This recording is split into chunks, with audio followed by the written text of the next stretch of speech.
Halo semuanya, perkenalkan, saya Kevin Marcellus Alrino dari kelas 11 MIPA G SMA Negeri 78 Jakarta.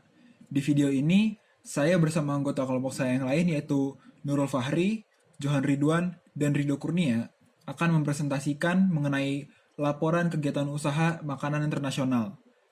Saya akan menjelaskan mengenai sejarahnya dan alasan pemilihan makanannya.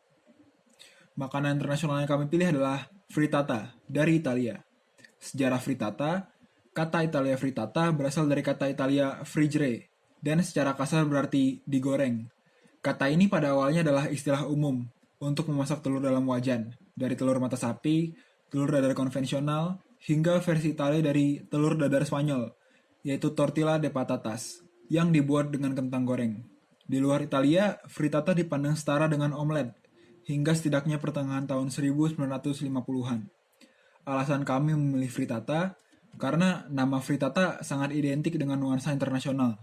Apalagi nama frittata ini masih sangat asing di telinga kita, sehingga dapat memicu rasa penasaran pada konsumen.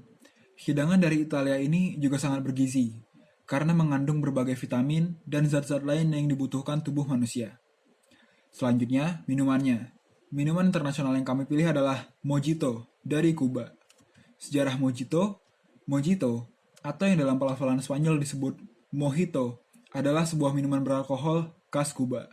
Sebuah mojito biasanya dibuat dari 5 bahan, yaitu rum putih, gula, biasanya gula yang dipakai adalah gula tebu, selanjutnya limun, air soda, dan daun mint. Kombinasi antara rasa manis, limun yang segar, dan mint dimaksudkan untuk menutupi rum yang efeknya keras. Dengan begitu, minuman ini sangat populer sebagai minuman musim panas di dunia barat. Selanjutnya, alasan kami memilih mojito, karena mojito ini sangat cocok dengan berbagai suasana. Minuman ini sangatlah fresh atau menyegarkan, seperti namanya, dan tentu saja membuat dahaga hilang seketika. Selain itu, minuman ini memberikan suasana santai, karena memang di tempat asalnya minuman ini sangat identik dengan musim panas. Sekian penjelasan dari saya. Nah, kemudian itu ada alat dan bahannya. Pertama, alat-alatnya itu ada kompor portable, ada teflon, ada spatula, ada wadah untuk mencampur bahan-bahannya, ada piring untuk penyajian, sendok dan garpu, pisau, gelas, dan juga hiasan untuk pada penyajiannya. Kemudian ada bahan frittata. Pertama ada telur, kedua ada keju parut, ketiga ada brokoli, keempat ada susu cair, yang kelima ada sosis, yang keenam ada jamur, ketujuh ada bawang bombay, dan bawang-bawangan lainnya ada 8 ada mentega, 9 ada daun bawang, dan yang 10 itu ada bumbu-bumbu dapur seperti garam, MSG, dan lain-lain. Bahan mojito itu ada lime soda, botolan ukuran berapapun, yang kedua ada lemon, ketiga ada daun mint, keempat ada es batu, yang kelima ada biji selasi, dan yang keenam itu ada sirup. Nah, selanjutnya itu ada biaya pembuatan dan juga perkiraan harga penjualannya. Biaya pembuatan yang kami keluarkan itu untuk fritatanya itu sejumlah 35.000, untuk mojitonya yang kami keluarkan sekitar 16.000, dan juga untuk alat-alatnya itu yang kami keluarkan ada 17.000. Nah, jadi total harga pengeluaran kami itu berkisar 68.000. Untuk penjualannya itu frittata yang tadi buat tadi bisa untuk 3 porsi, dan lime sodanya itu bisa untuk 4 porsi atau 4 gelas. Jadi perkiraannya itu yang kami jual berkisar frittata seharga 12.000 untuk seporsinya, dan mojitonya itu seharga 4.000 satu gelasnya.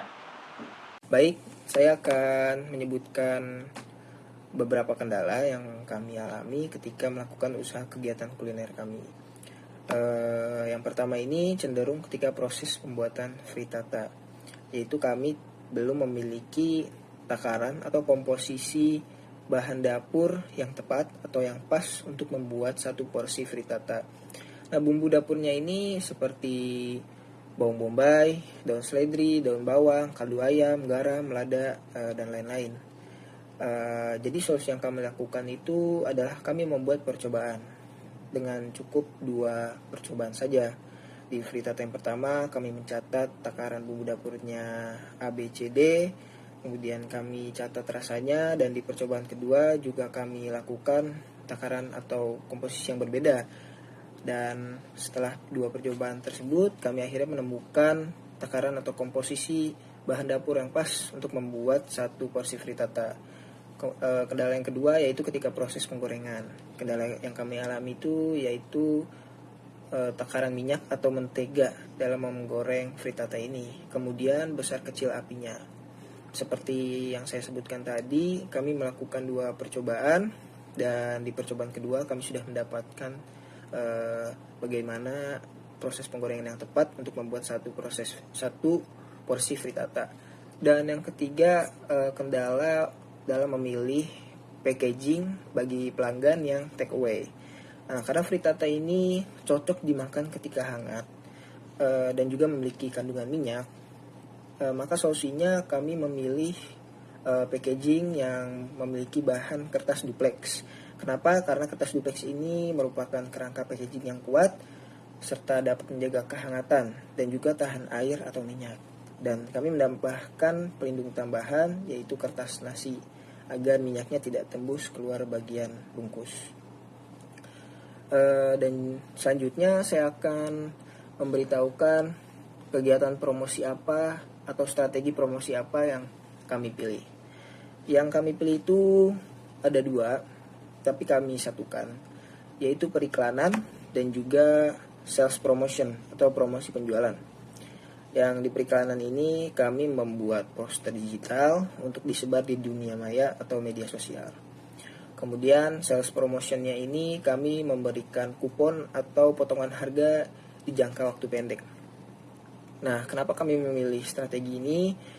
Yang pertama tadi, periklanan yang kami lakukan di media sosial itu karena sesuai dengan kondisi saat ini, yang mana masih menerapkan social distancing atau physical distancing.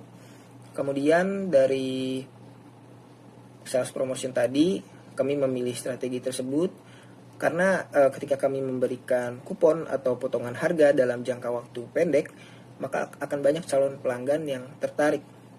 Dan juga apabila sudah ada yang mengetahui rasa produk masakan kami dan bisa jadi suka, maka ketika kuponnya sudah tidak berlaku atau masa tenggatnya habis, tetap akan ada yang membeli produk makanan kami. Dan ketika kami memberikan kupon atau potongan harga, itu sedikit demi sedikit akan membangun kepopuleran usaha kuliner kami di masyarakat. Baik, itu saja yang dapat saya sampaikan. Terima kasih. Kesimpulan yang kami dapat dari pelaksanaan kegiatan berproduk wirausaha dalam makanan internasional ini, yang pertama, kelompok kami berhasil membuat produk makanan yang sudah kami rencanakan sejak penugasan diberikan. Yang kedua, dalam pengerjaannya, kelompok kami jadi mengetahui asal-usul atau sejarah dari makanan yang akan kami buat. Lalu, kelompok kami mampu berimprovisasi saat ada kendala dan menemukan solusinya selama proses pengerjaan. Selanjutnya yang terakhir, yaitu kelompok kami berhasil mengetahui cara untuk mempromosikan produk makanan dengan cara yang lebih efektif. Selanjutnya, pengalaman yang kami dapatkan dalam pelaksanaan kegiatan ini. Yang pertama, kelompok kami berhasil membuat makanan internasional yang salah satu dari kami belum pernah buat sebelumnya. Selanjutnya, dalam proses penentuan cara promosi, kelompok kami mampu berunding untuk menentukan cara promosi yang paling efektif. Yang ketiga, selama pelaksanaan kegiatan ini, kelompok kami berhasil memahami seluruhnya cara untuk berwirausaha dalam produk makanan internasional. Akhir dari video, semoga apa yang kami sampaikan bisa dipahami dengan mudah. Sekian dari kami, terima kasih.